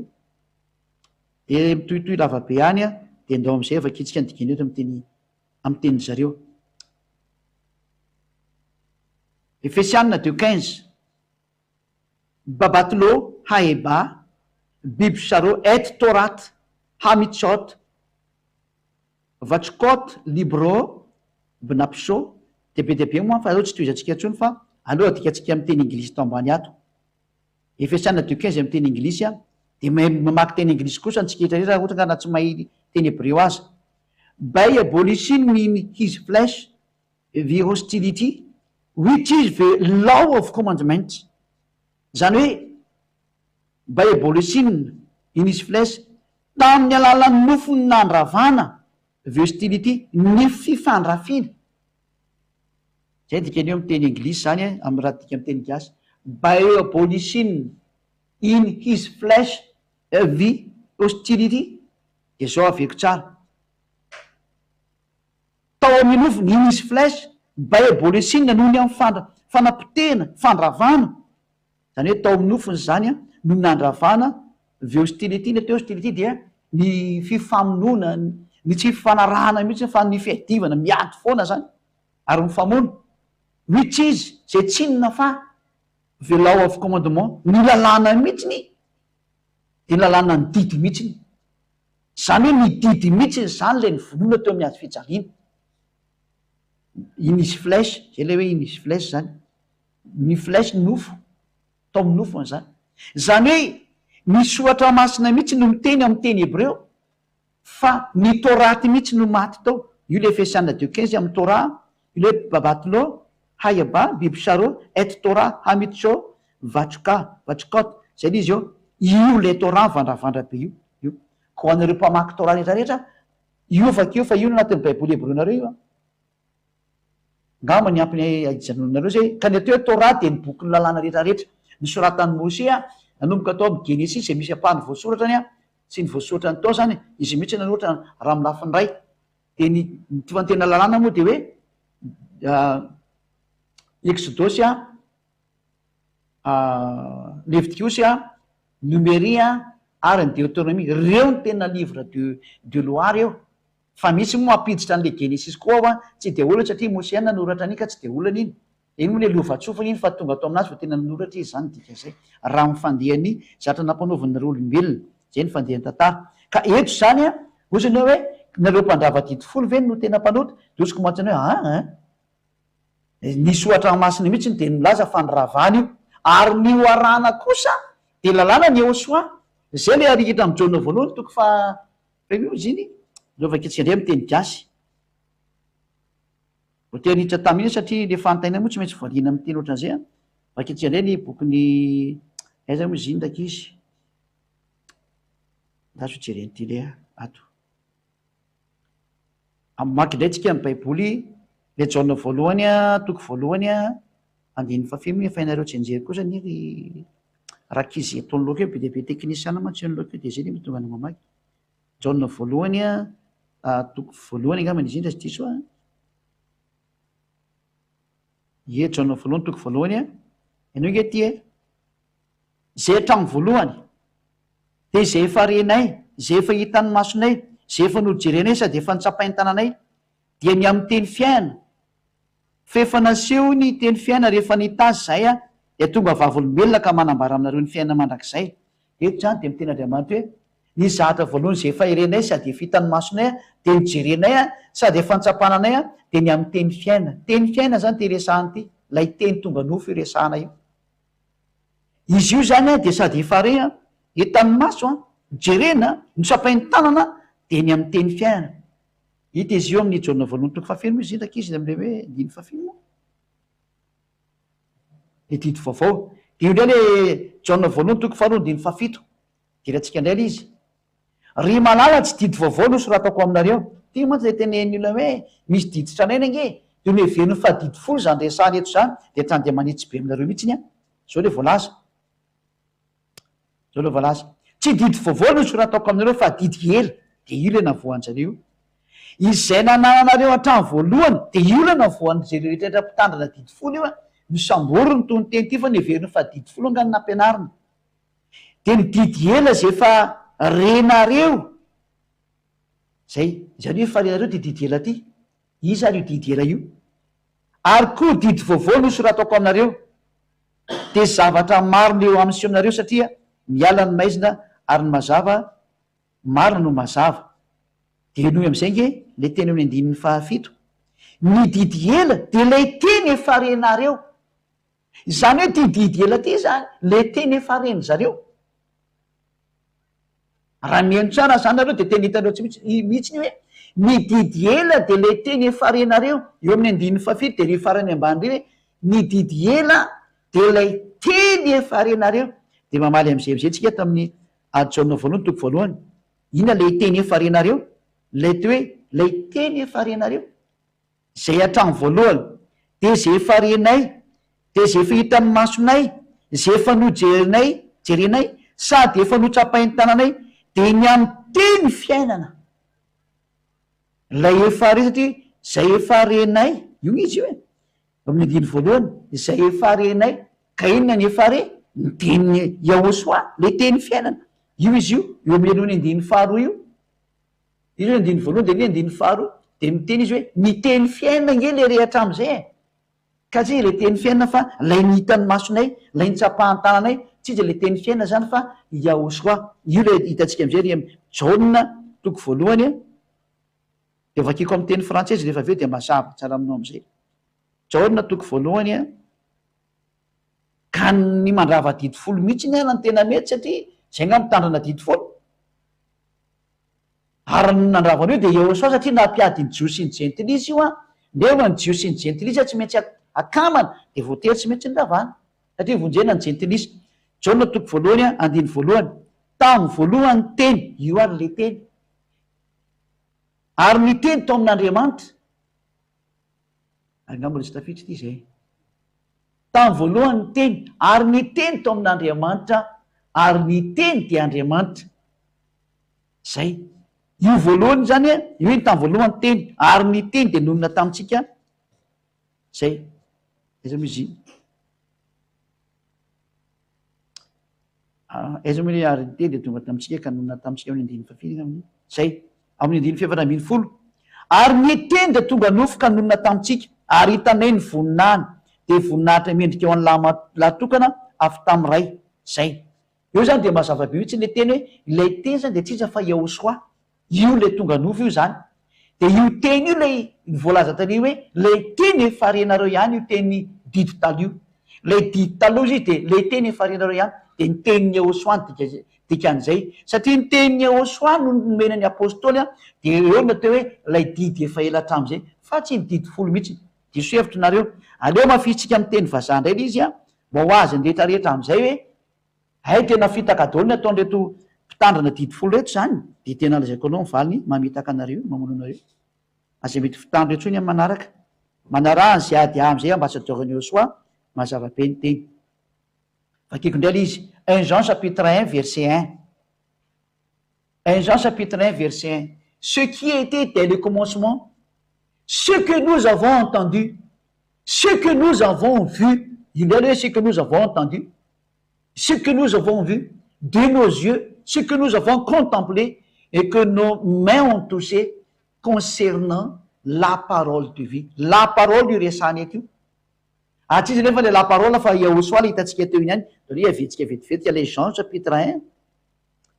chapitre 1 verset 1 to vakitsika indray izy Jean chapitre 1 verset 1 sy ny 2 au commencement était la parole io izy io et la parole était avec Dieu et la parole était Dieu elle était au commencement avec Dieu zay andiny 14 et la parole a été faite chair io ndray izy io la parole a été faite chair elle a été parmi nous pleine de grâce et de vérité et nous avons contemplé sa gloire une gloire comme la gloire du Fils unique et venu du Père io parole io zany le tamy voalohany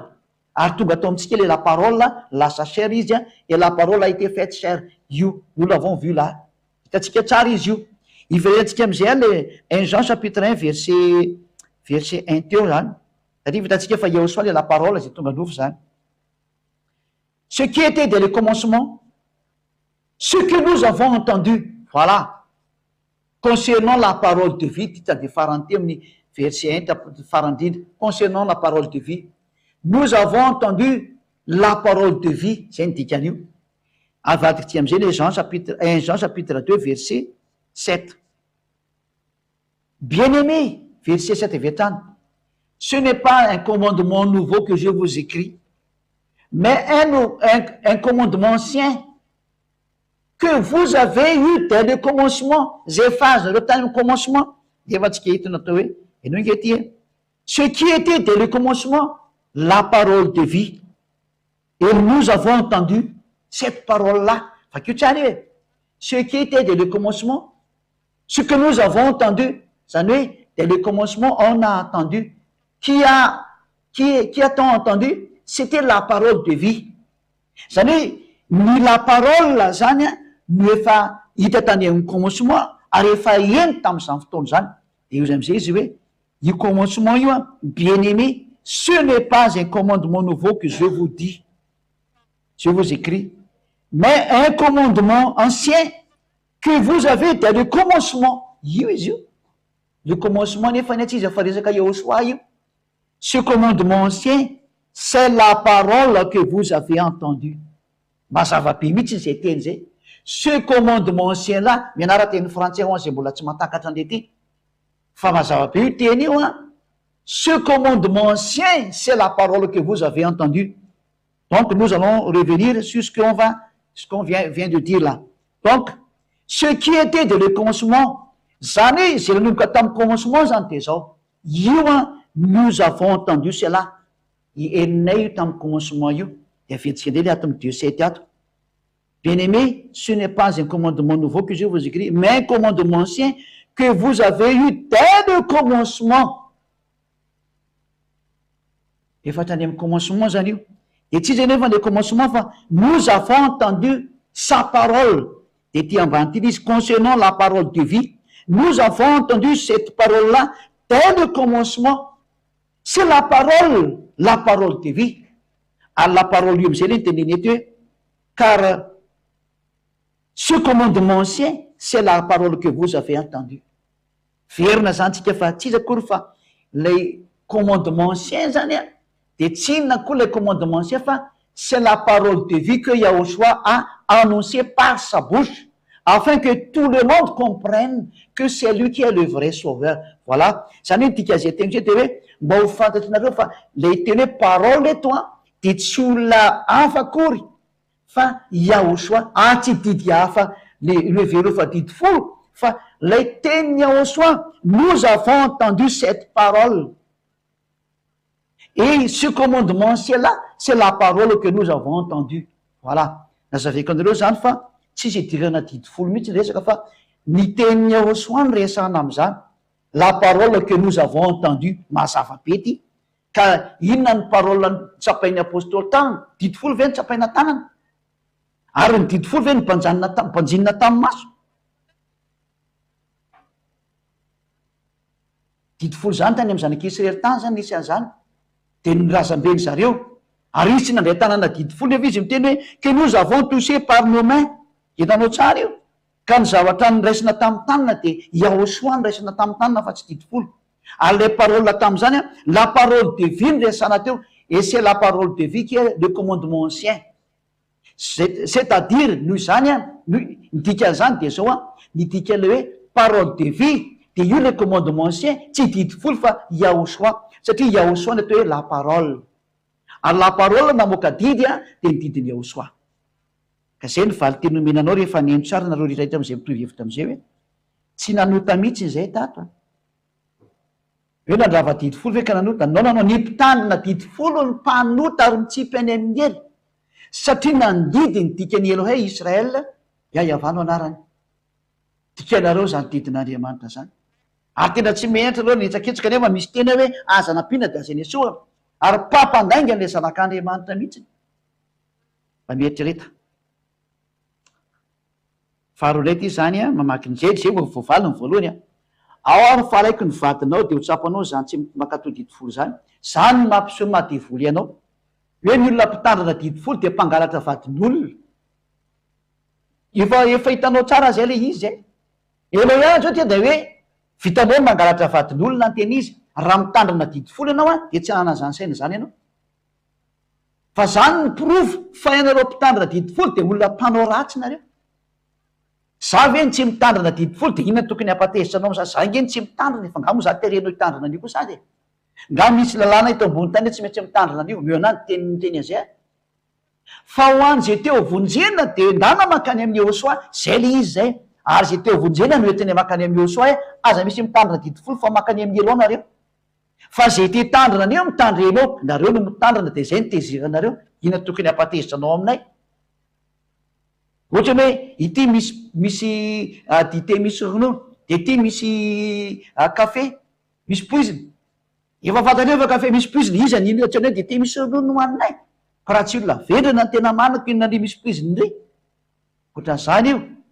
ka sa mihitsika mieritreritra mihitsy ny am'izao fotoana zao fa mifarany ane tantarantany no to mandeha zao zatra sao hoe zaranao mieritreritra rehefa tsy teo vavonjy moanao a de tsy hitana izy ho tenenina fa de zay le izy zay ka zay ny valy teny hoe raha tena mitandrina didy folo tokoa ve ianao ohatra zay misy teny hoe aza mangalatra ny vadin'olona ao moa zany tsisy an'izay koa ny tena mana ianao afaka mangalatra ny vadin'olona fa zay namonany Davida raha ianao ny tantarany Davida tena ataon'Andriamanitra faizana teny hoe Elohe Israel fa izy a ka mieritreretra ianao izay tsy mitandrina didy folo ko ny vadiko nalainao fa de verinao fa vehivavy tsisy saina koa raha ny vadiko ny tenisiko ataonao an'izany tsotra kely ny vady ny aleva raha mahazaka anazy de ataovy. Rehefa te vorora sy voadaka de manaova an'zay zany anay tsy mahay manotatsonina ny vadinay aza tsy mahay an'izany izy ary ny vady zay ady tsy tia lehilahy zany za rery ny tia takana koa tsy tia olo-kafa izy rery ny tiako zany ny atao amin'ny Yahushua zany ary tena fifalianao anay mihitsy zany fifalianao anay mihitsy zany hoe rery anay mihitsy zany hoe tsy mahay manao ratsy zany fiainareo mpitandrina didy folo io zao de mbola nambakainy ataonao zay le hoe andevola mangalakatsaka de nambakanina lefany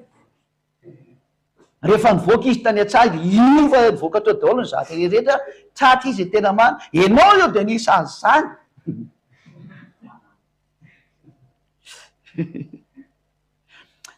fa ny tena manaraka andray aza io moa zany de efa naropo tamina didy folo de mba mamanogo teny e zany ny toetsainareo zany any ny toetsainareo zany mahampimebe mihitsy salamy fa tsy natokana ho any rehetra ve efa nomeko teo le teny tsy natokana ho any rehetra satria maninona natokana ho any zanak'izy serery ihany efa navokako teo ny lalàna reny rediredy daholo no miteny hoe natokana ho any rehetra zany adalan'ireo olo reo zany teny mose zany ange tsy azo anampiana tsy azo any esorany ka raha vao mitandrina ny didiny mose anao de didiny avany dikan'iny a de tsy azo tandremany hafa firenena lalàna tsy azo evalozana io on ne peut pas toucher à cette loi là à cette alliance tsy azoko tiana mihitsy ny io alliance io dika zay fady voilà amenama zay salama tompoko azafady mba tamso afo tompoko le didy tena mifolo sy eninjato inavy le izy tompoko de mialatsiny aminao zay fa zay tsy mitandrina an'io a de tsy hitako zay tantaranay anao aminazy tsy miditra am'zany a azavy zay teknisiany mizany manamana teknisiana de reo mba ataoko anteneto ie ka noho zany zany de tsy afaka mitanisanao ni satria zahatra tsy ipetrana tsy hitanisanao an'zany a zay mihitsy salamy tompoko de foana ave zany le sohatra masina hoe zao no andriamanitry ny nofo rehetra andriamanitry ny nofo rehetra izy de le nofo rehetra nyteneny hoe ny israelianina mitandrana didy folo a sy lana mose ary ny akoatrandreo a mitandrana lalàna ny eosoa zay fotsiny ataonao zay zay le tenin'ny andriamanitry ny nofo rehetra samy mitandrana ny azy mazavy e zay ho any teknisiana zay tsy olo tena le mpiaina zay leva andriamanitry ny nofo rehetra zany a de mahazo valiny tsara tokoa ianao zany dika zay hoe izy miteny hoe ho an'le nofo rehetra ny israelianina zay ao anatin'ny klasy nofo rehetra didy folo nitandremanareo zay ny anareo zay ho an'le nofo rehetra akoatra zay kotsany a iaosoany mitandremy lalàna ny eosoany tandremanareo de zay manaraka ny eosoa tonga any amy lanitrylanitra fa zay mitandrina didy folo makany amin'ny ero de zay tianareo rano ho an'zay io afa firenena satria raha va le didy folo efa nomeko anareo teny toko sy andininy a boky tora mihitsy no miteny an'zay mazava ve zay teknisiana rehetrarehetra tsy olo tena le mpiaina zay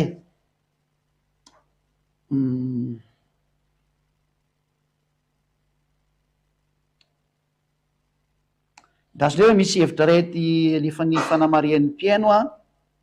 hoe zao ny andriamanitry ny nofo rehetra tinytenenina le hoe lasa fanay fa tsy nofo raha lasa fanay kosa n'le olona de manatona ny eosoa am'izay izy iaosoa am'izay no aranao satria iaosoa no natonga andeo lasa fanay de rehefa lasa fanay no ny amin'ny eosoa de lalàna ny eosoa am'izay no aranao fa tsy mitandrana didy folo intsony zay le hoe tandremo ny didy koa zay eosoa raha ty any aloha de mitandrina ny didy koa zay eosoa zay ny teny de tandremo ny didiny eosoa zany zay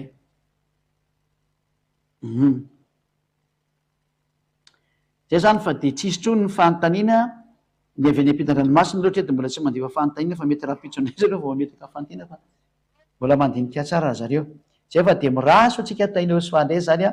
zay no famararana ny fampianarana tandroany a de mbola misy anakaiky aty zao ndray aloha toizatsika ary salama tompoko ahoana marina moa ny tena nahitana n'lay anarana efa nampianarina teto zay fa andrendreny many amin'ny fotoana manaraka atsika mamaly an'izay satria lay anarana zany de tena zay fotsiny e ny nahitana an'lay anarana zany a de efa nazavaiko avy any aminay anaran'le zokiko io a avy any amin'ny lanitrylanitra io anarana io nomena anareo aty a de ny afantaranareo anazy de zao afaka mifahotana zay miaraka am'izay ihany ny fahafantaranareo an'io satria zay ny anton'le nanomezana andreo an'iny mpamonjy iny a afaka anareo mifahotana de tsy mpanota-tsony ka rehefa tonga le hoe afaka mifahotana tsy manota-tsony zay miaraka aminy a io le anarana io de zao toriko aminao zao tsy misy fanontaniana lavabe zany ka raha miteny hoe izy andahitanareo le anarana efa name fanamporofona ihany araka nalàna mose sy ny rehetrarehetra zay miko anareo kanefa ny lavabe kosa zany a lasa fampianarana hafabe izy fa aleto atsika manaraka andray zany zay egany mba heny fotsiny ao satria rehefa tonga mampianatra iny de no tsy miheno zay misy le olana zay tsy miheno nareo rehefa mampianatra de zay zao le tena manisan'ny mampalena ao fa zataon'zany a fa valitsika amin'ny fotoana manaraka andreny a amin'ny fampianarana manaraka zay zany fanontany mbola misy ty tsisy trony ka tapitra teo ngamany izy zany fa de miraso atsika rehetra samy hotainao soaza tsy misy trony aloha fampiny message hitako ato dika aby le andrasako kely vetivetika ary aloha eo ihany kely a zay tapitra hono izy ny mpandefa mesazy satria le telefonako ampiasaina de tsy afaka mandeha mesazy a de vita treo zany ny fampianarana matoka fa faly daholo zay nen'ny fampianarana sy ny fanazavana ary mifandriny zay aty a de tonga soa daholo vonjena rehetrarehetra na vahiny a na hafa firenena samy tonga ato amin'ny soa daholy samy vonjena daholy de miratsy otsiketra samy tonga soa ty amin'ny osoa de nio tsara daholo zay nampianariko zay fa hitanao tsara fa tena famonjeny zany voninahitra ho any dada Maraiava voninahitra ho any osoa ary vavatsika sotra betsaka dada Maraiava ny amin'ny teny rehetra zay nomeko teo misotranao ny amin'ny soavanao indrindra sy ny atsaranao lehibe nomenao zao teny tsara sy mamonjy fiainana mandrakizay Yahosoa le fanafotana sy famonjena taio ny teny hitondra soa sy fahasoavana ho an'izay rehetra miaino zao voninahitra anao mandrakizay mankalaza anao sy mankasitraka ny nataonao Yahosoa vonjeo ny olona ary niangatany zay ady amandrakariva dada Maraiava sy Yahosoa de zao ny andefasanao ny fanahy masina isitona ny olona hiverina am'izay ho any aminao aza atao misy mijanona zay voalahatra fa mahatonga soa atao aminao dada Iava sy Yahosoa efa nomeko ny teninao sy ny fampianarana zay mitondra azy hoakaty aminao Yahosoa anjaranao ny sisa dada Maraiava sy Yahosoa vonjeo daholo zay rehetra any ampitan-dranomasina any amin'ny anaranao Yahosoa no asan'ny vavaka izany amen de miraso tsiketra samy teny Yahosoa mafitoizan'ny fampianarana ho amin'ny manaraka andray a